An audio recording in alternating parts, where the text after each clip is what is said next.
बिस्मिल्लाहिर्रहमानिर्रहीम। अस्सलाम वालेकुम student, my name is Asadurrahman and we are studying about the chapter number 16 that is chemical industries.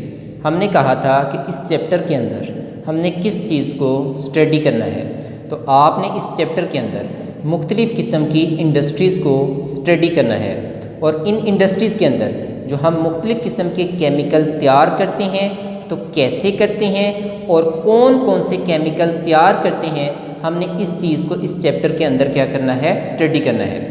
तो आपने introduction में देखा था कि हमने इस चैप्टर के अंदर टोटल कितनी इंडस्ट्रीज़ को स्टडी करना है, 4 को। तो उन 4 इंडस्ट्री में से आपने पहली इंडस्ट्री को स्टडी करना शुरू किया था, जिसमें हमने किस प्रोसेस को स्टडी करना है, मेटलर्जिकल प्रोसेस को क्या करना है, स्टडी करना है। तो आपने एक टॉपिक पढ़ना स्टार्ट किया था, that is basic metallurgical operation. अब इसमें देखें मेटलर्जिकल कहाँ से निकला है, मेटलर्जी से, ठीक है। तो व्हाट इज़ मेटलर्जी, मेटलर्जी क्या है, आप इस बात को अच्छे तरीके से पढ़ चुके हैं। आपने कहा था कि वो प्रोसेस जिसमें हम इम्प्योर मेटल में से प्योर मेटल को निकालते हैं, उस पूरे प्रोसेस को नाम क्या देते हैं, मेटलर्जी। फिर आपने देखा था क्या मेटलर्जी जो है वो एक स्टेप पर मुश्तमिल होता है या एक से ज़्यादा स्टेप पर मुश्तमिल होता है। तो आपने देखा था जो मेटलर्जी है वो एक से ज़्यादा स्टेप पर क्या होता है, मुश्तमिल होता है, ठीक है।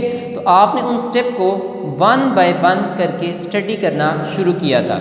अब उसमें सबसे पहला स्टेप क्या करते हैं, crushing and grinding of ore. जो हम ज़मीन के नीचे से इम्प्योर फॉर्म ऑफ मेटल निकालते हैं उसे हम नाम क्या दे रहे हैं, ओर। उस ओर की सबसे पहले क्या करनी है, क्रशिंग या ग्राइंडिंग, ताकि हम उसको अच्छे तरीके से पाउडर फॉर्म में कन्वर्ट कर लें और उसमें से अच्छे तरीके से ताकि इम्प्योरिटीज़ क्या हो सके, रिमूव हो सकें। तो पहले स्टेप में हम ओर की क्रशिंग या ग्राइंडिंग करते हैं ताकि उसे अच्छे तरीके से किस में कन्वर्ट कर लें, पाउडर फॉर्म में। नेक्स्ट चलते हैं। फिर आपने नेक्स्ट स्टेप देखा था, फिर उसके लिए हम करते हैं कि कंसंट्रेशन ऑफ ओर, उस क्रश्ड ओर की फिर हम उसकी कंसंट्रेशन करते हैं। आपने कंसंट्रेशन को अच्छे तरीके से पढ़ा। आपने कहा था कि कंसंट्रेशन क्या है, वो प्रोसेस जिसमें हम क्या करते हैं, ओर में से गैंग पार्टिकल्स को रिमूव करते हैं, उस पूरे प्रोसेस को नाम क्या देते हैं, कंसंट्रेशन।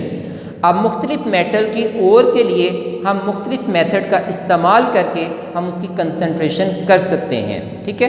तो अब क्योंकि आप कॉपर की ओर की बात कर रहे हैं, कॉपर पायराइड या चाल्कोपायराइड की बात कर रहे हैं, तो इस ओर की कंसंट्रेशन के लिए हम कौन सा मेथड इस्तेमाल करते थे, फ्रॉथ फ्लोटेशन प्रोसेस। चलिए नेक्स्ट चलते हैं।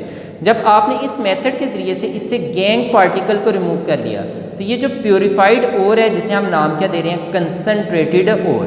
फिर हम इसको फर्दर नेक्स्ट स्टेप में जाते हैं और इससे क्या करते हैं, एक्सट्रैक्शन ऑफ मेटल। फिर हम इसमें से, अब आपको पता है हमने प्योर कॉपर को निकाला है, तो अब आप प्योर मेटल को निकालने की क्या करते हैं, कोशिश करते हैं। अब क्या करेंगे, उस प्योरीफाइड ओर में से, उस कंसंट्रेटेड ओर में से हम प्योर मेटल को निकालने के लिए इसे मुख्तलिफ स्टेप में क्या करेंगे, गुजारेंगे। आपने देखा पहला स्टेप कौन सा हमारे पास है, रोस्टिंग। आपने इसको अच्छे तरीके से पढ़ लिया।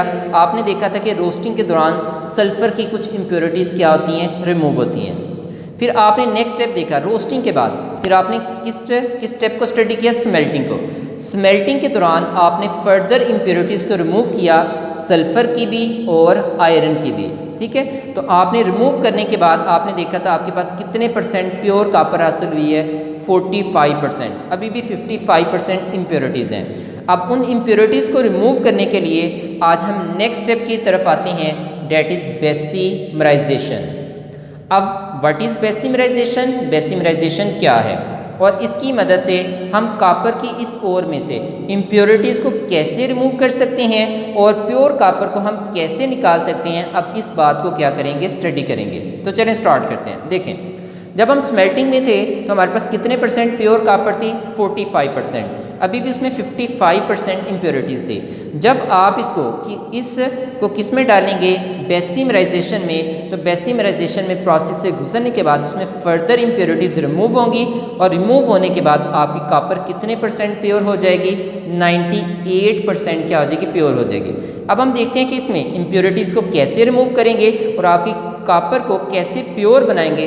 अब हम इस बात को यहाँ पर क्या करेंगे? स्टडी करेंगे। तो चलें स्टार्ट करते हैं। अब देखिए यहाँ पर बेसिमराइजेशन।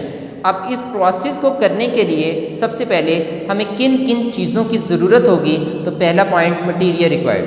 पहले हम मटीरियल जो जो चाहिए उसके नाम देख लेते हैं। तो देखें, अब ये जो बेसिमराइजेशन प्रोसेस करने के लिए सबसे पहली जो हमें चीज़ चाहिए वो हमारे पास है बेसिमर कन्वर्टर। क्या चाहिए? बेसिमर कन्वर्टर, जिसकी शेप किस जैसी होती है? Peer shape. अब पीयर से मुराद क्या? नाशपाती। तो नाशपाती से मिलती जुलती, ठीक है, उस कन्वर्टर की शेप होती है। ठीक है, तो हमने पीयर शेप क्या करना है? बेसिमर क्या लेना है? कन्वर्टर लेना है। अब देखिए यहाँ पर मैंने ड्रॉ किया, ये देखिए यहाँ पर एग्जैक्ट नाशपाती तो नहीं, लेकिन उससे मिलती जुलती यहाँ पर क्या उसकी शेप है। तो पीयर शेप हमने क्या लिया? Bessemer converter. यहाँ तक क्लियर? चलिए नेक्स्ट चलते हैं। अब इस बेसिमर कन्वर्टर को हमने फिक्स करना है किसके ऊपर? पिवट के ऊपर। तो इस बेसिमर कन्वर्टर को हम फिक्स करेंगे पिवट के ऊपर। अब पिवट के ऊपर, पिवट क्या है? देखें, ये जो यहाँ पर मैंने ड्रॉ की है, ये देखें, ये और यहाँ पर ये देखें, ये जो बेसिमर कन्वर्टर है इसके साथ अटैच है। तो हमने पिवट के ऊपर इस बेसिमर कन्वर्टर को क्या किया? फिक्स किया। अब इसका काम क्या होता है? ताकि हम जो बेसिमर कन्वर्टर है इसे किसी भी डायरेक्शन में इसके ऊपर क्या कर सकें? मोड़ सकें। हम इधर को भी मोड़ सकें, इधर को भी मोड़ सकें, हम उसे आसानी से क्या कर सकें? मूव करवा सकें। तो पिवट का काम क्या है? Can be tilt in any direction, ताकि आपका जो बेसिमर कन्वर्टर जब इसके ऊपर फिक्स करें तो हम इसे किसी भी डायरेक्शन में क्या कर सकें? मोड़ सकें। यहाँ तक बात समझ आ गई? चलिए नेक्स्ट चलते हैं। अब नेक्स्ट है, अब इस बेसिमर कन्वर्टर के अंदर एक क्या होता है हमारे पास? है टायर। अब टायर का काम क्या है? अब आपने पीछे भी देखा था ये टायर यहाँ पर मैंने इसके सेंटर में फिक्स किया हुआ है। अब आप देख सकते हैं कि इस टायर में हम हॉट ब्लास्ट ऑफ एयर, यानी इसमें से गर्म हवा का जो झोंका है वो इसमें क्या करेंगे? दाखिल करेंगे। अब हॉट एयर इस टायर की मदद से इसके अंदर दाखिल हो रही है। ये देखें, एरो शो कर रही है कि इसमें हॉट एयर क्या हो रही है? दाखिल हो रही है। और ये जो सुराख है इनसे क्या करेगी? एयर बाहर की तरफ आएगी। तो हमने 3 मटीरियल के नाम देख लिए। चलिए नेक्स्ट चलते हैं। अब लास्ट टाइम आपने जो टॉपिक स्टडी किया था डेट इज स्मेल्टिंग। आपने स्मेल्टिंग के दौरान देखा था कि हमारे पास जो एंड प्रोडक्ट हासिल हुआ था जिसे हम नाम क्या देते थे? मेट। ठीक है, तो आपके पास जो पिघली हुई मेट है जिसे हम मोल्टन मेट कह रहे हैं, आपके वो पास हासिल हुई थी। हम उस मोल्टन मेट को इस बेसिमर कन्वर्टर के अंदर क्या करेंगे? डालेंगे। ठीक है, जो स्मेल्टिंग के दौरान हासिल हुआ था। अब ये मोल्टन मेट, अब मोल्टन मेट में क्या चीज़ मौजूद है? आपको पता है मोल्टन मेट होता है मिक्सचर होता है किसका? क्यूप्रस सल्फाइड का, और साथ में क्या होता है इसमें? Iron sulphide. इन दोनों का क्या होता है? वहाँ पर मिक्सचर होता है। तो ये इस मिक्सचर को नाम क्या दे रहे थे? मेट। तो ये जो हमारे पास मोल्टन फॉर्म में जो हमारे पास है मेट है, हम इस मेट को किसके अंदर डालेंगे? बेसिमर कन्वर्टर के अंदर, ताकि उसमें से फर्दर इम्प्योरिटीज़ को क्या किया जा सके? रिमूव किया जा सके। चलिए नेक्स्ट चलते हैं। फिर हम उसमें साथ में क्या डाल देंगे? जब हम मोल्टन मेट को इसको ऊपर से डालते हैं तो फिर हम साथ में क्या ऐड कर देंगे? सैंड को भी ऐड कर देंगे। अब सैंड का फार्मूला क्या? SiO2 यानी सिलिकॉन डाइऑक्साइड। हम साथ में रेत को भी क्या कर देंगे? ऐड कर देंगे। यहाँ तक क्लियर? तो अब आपने देखा कि हमें कौन कौन सा मटेरियल चाहिए। तो सबसे पहले बेसिमर कन्वर्टर, फिर इस बेसिमर कन्वर्टर को हमने किसके ऊपर फिक्स किया? ये जो हमारे पास है पिवट के ऊपर, ये देखें हमने फिक्स किया। अब इस पिवट के ऊपर फिक्स करने से हमें ये फ़ायदा होगा कि हम इसे किसी भी डायरेक्शन में क्या कर सकते हैं? मोड़ सकते हैं। ठीक है, फिर इस बेसिमर कन्वर्टर के अंदर हमने क्या फिक्स किया हुआ है? टायर। उस टायर में के अंदर छोटे छोटे सुराख हैं जिसमें से हम बाहर से गर्म हवा को क्या कर सकते हैं? दाखिल कर सकते हैं। और फिर हम इस बेसिमर कन्वर्टर के अंदर जो स्मेल्टिंग के दौरान मोल्टन मेट हासिल हुई थी उसे डालेंगे, और साथ में क्या डालेंगे? सैंड डालेंगे, और डालकर इसे हवा की मौजूदगी में से क्या करेंगे? गर्म करना शुरू करेंगे। पहले बताएं यहाँ तक बात समझ आ गई? चलिए नेक्स्ट चलते हैं। अब नेक्स्ट, अब यहाँ पर इसके अंदर जब आपने इस मोल्टन मेट और सैंड को इसके अंदर डालकर गर्म हवा की मौजूदगी में जब इसे गर्म करना शुरू किया, तो जब गर्म करना शुरू किया तो इसके अंदर कौन सा प्रोसेस होगा जिसकी मदद से इम्प्योरिटीज़ रिमूव होगी? तो चलिए स्टार्ट करते हैं। अब मोल्टन मेट है, मिक्सचर है क्यूप्रस सल्फाइड का और फेरस सल्फाइड का, ठीक है। अब आपको पता है इसमें से आप प्योर कॉपर निकालना चाहते हैं, इसका मतलब सल्फर भी इम्प्योरिटीज़ हैं, आयरन भी इम्प्योरिटीज़ हैं। तो अब आप इसमें से इम्प्योरिटीज़ रिमूव करना चाहते हैं। देखें यहाँ पर सबसे पहले क्यूप्रस सल्फाइड और फेरस सल्फाइड के मिक्सर में से सबसे पहले फेरस सल्फाइड जो है वो एयर के साथ रिएक्ट करती है और रिएक्ट करने पर अपनी क्या करवाती है, ऑक्सीडेशन। ऑक्सीडेशन क्या होता है, एडिशन ऑफ ऑक्सीजन, यानी इसमें ऑक्सीजन क्या होगी, ऐड होगी। तो चलें देखें, जब आपने इसके अंदर सैंड और मोल्टन मेट को डालकर हवा की मौजूदगी में गर्म किया, तो गर्म करने पर इस मोल्टन मेट में से फेरस सल्फाइड जो है वो फर्स्ट स्टेप में आपकी हवा के अंदर जो ऑक्सीजन है उसके साथ क्या करती है, रिएक्ट करती है। जब रिएक्ट करेगी तो क्या होगा, अब देखिए इसकी ऑक्सीडेशन होगी, यानी इसमें एडिशन ऑफ ऑक्सीजन होगी। आपकी ये आयरन सल्फाइड जिसे हम फेरस सल्फाइड कह रहे हैं, इसमें से गर्म करने की वजह से आयरन आयन अलहदा होगा और सल्फाइड आयन क्या होगा, अलहदा होगा। ऑक्सीजन में जो डबल बॉन्ड है वो क्या करेगा, टूटेगा, और टूटने पर आपका जो आयरन है वो ऑक्सीजन के साथ मिलकर क्या बनाएगा, फेरस ऑक्साइड। क्या बनाएगा, फेरस ऑक्साइड। अब पीछे जो सल्फर है वो ऑक्सीजन के सारे करके क्या बना देगी, सल्फर डाई ऑक्साइड, ठीक है। हम इस रिएक्शन को बैलेंस करें तो एक हम देखेंगे कि यहाँ पर एक कंप्लीट रिएक्शन में आपके 2 फेरस सल्फाइड 3 ऑक्सीजन के मालिक्यूल के साथ रिएक्ट करते हैं तो 2 फेरस ऑक्साइड बनाते हैं और 2 सल्फर डाइऑक्साइड बनाते हैं। यहाँ तक क्लियर, चले नेक्स्ट चलते हैं। अब ये जो सल्फर डाइऑक्साइड है ये क्या हमारे पास है, गैस है। अब ये अपवर्ड एरो शो कर रही है, ये गैस यहाँ से क्या करिए, एस्केप करिए। जैसे सल्फर डाइऑक्साइड बनेगी तो वो बनने पर यहाँ से इसकी सरफेस से क्या करना शुरू कर देगी, एस्केप करना शुरू कर देगी। वो यहाँ से ऊपर आएगी और यहाँ से क्या करती जाएगी, एस्केप करेगी। तो आपकी सल्फर वाली थोड़ी सी इम्प्योरिटीज़ और क्या होगी, रिमूव होगी। अब पीछे क्या बना है, आपका फेरस सल्फाइड किस में कन्वर्ट हो गया, फेरस ऑक्साइड में। अब ये फेरस ऑक्साइड आपने यहाँ पर क्या साथ में डाला था, सैंड को, तो सैंड जो है वो इस फेरस ऑक्साइड के साथ रिएक्ट करेगी। अब ये ferrous oxide plus SiO2 silicon dioxide या सैंड, ये दोनों आपस में रिएक्ट करेंगे और रिएक्ट करके FeSi, अब 2 और 1 कितने हो गए, 3, तो SiO3, तो आयरन सिलिकेट ये हमारे पास बनाएगा। और ये आयरन सिलिकेट जो है ये हमारे पास है स्लैग की फॉर्म में हमारे पास आएगा। अब ये जो स्लैग है इसकी डेंसिटी कम होती है, और जिस चीज़ की डेंसिटी कम होती है वो कहाँ पर पाया जाता है, सरफेस पे। तो आपका जैसे ही आयरन जो है वो आयरन सिलिकेट, यानी जैसे ही आपका आयरन सिलिकेट बनेगा वो स्लैग की सूरत में उसकी सरफेस के ऊपर आ जाएगा। अब ये जो मैंने ब्लैक कलर से शो किया है ये किसको शो कर रहा है, आप देख सकते हैं, स्लैग को। तो ये आयरन सिलिकेट हमारे पास है, ठीक है, FeSiO3, तो ये स्लैग बना और जो सरफेस के ऊपर आ जाएगा, ठीक है, क्योंकि इसकी डेंसिटी कम है। यहाँ तक क्लियर। अब ये जैसे जैसे स्लैग बनता जाएगा आप क्या करेंगे, जब प्रोसेस कंप्लीट होगा तो आपका स्लैग ऊपर होने पर आप इसको थोड़ा सा, आप इस बेसिमर कन्वर्टर को क्या करेंगे, मोड़ेंगे, और मोड़ने पर ऊपर से इस स्लैग को क्या कर लेंगे, रिमूव कर लेंगे। तो इस तरीके से आपकी आयरन वाली इम्प्योरिटीज़ भी यहाँ से क्या हो जाएंगी, रिमूव हो जाएंगी। तो आपने देखा सल्फर वाली भी इम्प्योरिटीज़ रिमूव होगी, आयरन वाली भी इम्प्योरिटीज़ क्या होगी, रिमूव होगी। यहाँ तक क्लियर। चले नेक्स्ट चलते हैं। अब सेकंड स्टेप में जब आते हैं तो सेकंड स्टेप में देखें अभी मोल्टन मेट में कौन सी चीज़ ने रिएक्ट करना है, क्यूप्रस सल्फाइड, ये अनरिएक्टेड फॉर्म में है। तो अब सेकंड स्टेप में क्या होता है कि क्यूप्रस सल्फाइड जो है वो इस हवा के अंदर जो ऑक्सीजन है, ठीक है, वो उसके साथ क्या करता है, रिएक्ट करता है, और वो भी अपनी क्या करवाता है, ऑक्सीडेशन करवाता है। इसमें एडिशन ऑफ ऑक्सीजन होती है क्यूप्रस सल्फाइड में। देखें कैसे, देखें गर्म करने पर आपका कॉपर आयन अलहदा होंगे, सल्फाइड आयन क्या होंगे, अलहदा। ऑक्सीजन और ऑक्सीजन का डबल बॉन्ड क्या करेगा, टूटेगा, ठीक है। तो ऑक्सीजन अलहदा, ऑक्सीजन अलहदा।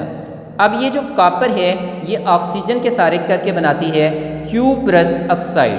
क्या बनाती है, क्यूप्रस ऑक्साइड। जबकि सल्फर जो है वो ऑक्सीजन के सारे करके क्या बनाता है, सल्फर डाई ऑक्साइड। जब हम इसको बैलेंस करते हैं तो बैलेंस करने से हमें पता लगता है कि 2 क्यूप्रस सल्फाइड 3 ऑक्सीजन के मॉलिक्यूल के साथ रिएक्ट करता है तो 2 क्यूप्रस ऑक्साइड बनाता है, और 2 हमारे पास क्या बनाता है, सल्फर डाई ऑक्साइड। यहाँ तक क्लियर। अब ये जो सल्फर डाइऑक्साइड है ये गैस है, तो ये उसकी सरफेस से ऊपर आएगी और यहाँ से क्या करती जाएगी, एस्केप करती जाएगी, ठीक है। चले नेक्स्ट चलते हैं। अब हमें क्यूप्रस ऑक्साइड नहीं चाहिए, हमें कॉपर प्योर फॉर्म में चाहिए। यहाँ पर कॉपर के साथ क्या मौजूद है, ऑक्सीजन। अब आप देखिए ये जो हमारे पास क्यूप्रस ऑक्साइड है, ठीक है। अब इस रिएक्शन को पढ़ने से पहले सुनिए, ये 3 रिएक्शन आपने स्मेल्टिंग में भी पढ़े थे, ये आपके दोबारा से रिपीट हुए। अब यहाँ से रिएक्शन चेंज हो रहा है। अब ये क्यूप्रस ऑक्साइड जो है यहाँ पर ये किसके साथ रिएक्ट करेगा, अनरिएक्टेड क्यूप्रस सल्फाइड, वो क्यूप्रस सल्फाइड जिसने अभी तक रिएक्ट नहीं किया था। तो आपका क्यूप्रस ऑक्साइड क्यूप्रस सल्फाइड के साथ क्या करेगा, रिएक्ट करेगा। ठीक है, क्यूप्रस सल्फाइड के साथ क्या करेगा, रिएक्ट करेगा। जब रिएक्ट करेगा तो क्या करेगा, गर्म करने की वजह से कॉपर आयन अलहदा होंगे, ऑक्सीजन क्या होंगे, अलहदा होंगे, ऑक्साइड आयन अलहदा होंगे। इधर भी कॉपर आयन अलहदा होंगे और सल्फाइड आयन क्या होंगे, अलहदा होंगे। तो आपका सल्फर जो है वो ऑक्सीजन के साथ मिलकर क्या बनाएगा, सल्फर डाइऑक्साइड।